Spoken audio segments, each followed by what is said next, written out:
kung paano mapabilis, no? Mapabilis ang phone nyo. Pero alam na to ng marami.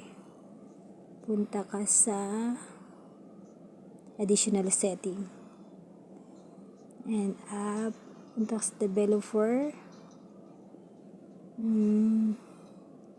scroll pataas, and sa parting baba hanapin mo ang window animation 4-5. Kita nyo 4-5, and then back this also window animation zoom 5 also, and dito sa transition animation zoom 5 ulit.